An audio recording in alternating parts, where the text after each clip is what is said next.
ሰላም ጤና ይስጥልን ውድ የሆናችሁ የቻናላችን ቤተሰቦች ዘውትር እንደምንለቃቸው ሁሉ ዛሬ ዕለተ ሐሙስ ሰኔ 24 ላይ እንገኛለን። ለዛሬም ያዘጋጀናቸውን ተአማኒነት ያላቸው መረጃዎችን ሼር፣ ሰብስክራይብ በማድረግ ዘውትር የደውል ምልክቷን መጫናችሁን አትርሱ እንላለን። እነሆ ኢትዮጵያ በአፍሪካ ውስጥ ካሉ በርካታ ብሔረሰቦች ቁጥር ካላቸው ሀገራት ከናይጄሪያ በመቀጠል በሁለተኛ ደረጃ ላይ ትገኛለች።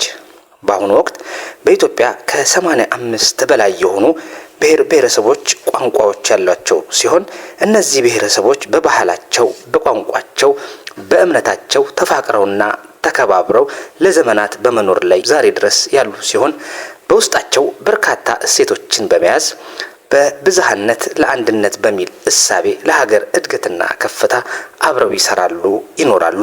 ከዚህም በተጨማሪ በሀገራችን የፌዴራሊዝም ስርዓት መከተል ከጀመረችበት ወቅት ጀምሮ እስከዛሬ ድረስ ሁሉም ብሔረሰብ ህገ መንግስቱ በሰጠውና በፈቀደለት መብት በመጠቀም በራሱ ቋንቋ መማር፣ በራሱ ቋንቋ መናገር፣ ስራ መስራት፣ ባህሉን፣ እሴቱን አመቺ በሆነ መንገድ መግለጽና ማሳደግ ብሔሩን፣ ባህሉን፣ እምነቱን፣ ፍልስፍናውን በኪነ ጥበብ፣ በጽሁፍ፣ በፊልም ወዘተ በመሳሰሉ መድረኮች በሀገር ውስጥ ብቻም ሆነ ከሀገር ውጪ ማሳወቅና ቋንቋውንና ባህሉን ወደ ኢኮኖሚ ተጠቃሚነት በመለወጥ ህገ መንግስታዊ መብቱ ነው።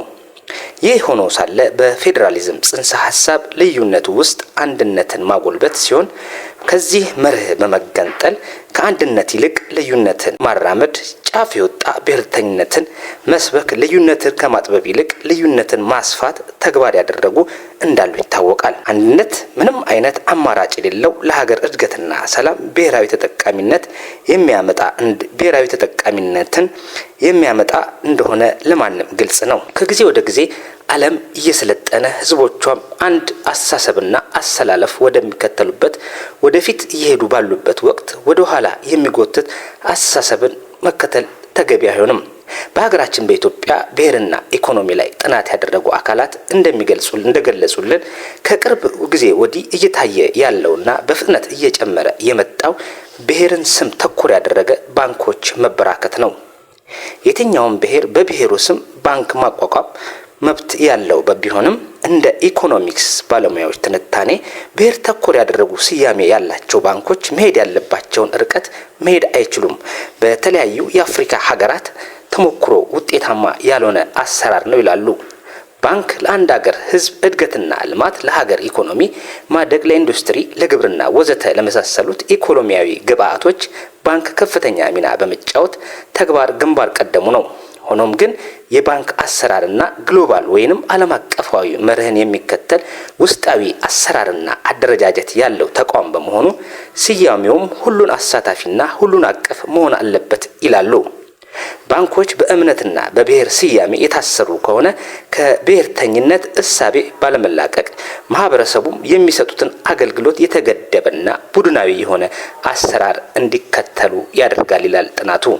በጥቅሉ ይሄ ባንክ እገሌ ባንክ ነው፣ ይሄ ባንክ የእገሌ ባንክ ነው ከሚሉ እሳቤዎች በመላቀቅ ወደ ግሎባል የሆነ ስያሜያዊ አሰራርን በመከተል ለኢትዮጵያ እድገትም ሆነ ኢኮኖሚ ላይ ባንኮች ትልቅ ድርሻ አላቸው ይላሉ። ብሔርና ኢኮኖሚ ላይ ጥናት ያደረጉ ባለሙያዎች በኢትዮጵያ በአሁኑ ወቅት በርካታ ባንኮች ቢቋቋሙ ውጤታማ የምትሆን ሀገር እንደሆነች በመጥቀስ ብሔር ተኮር የሆነ አሰራርን ባይከተሉ ግን የተሻለ ነው ይላሉ አስተያየት ሰጪው።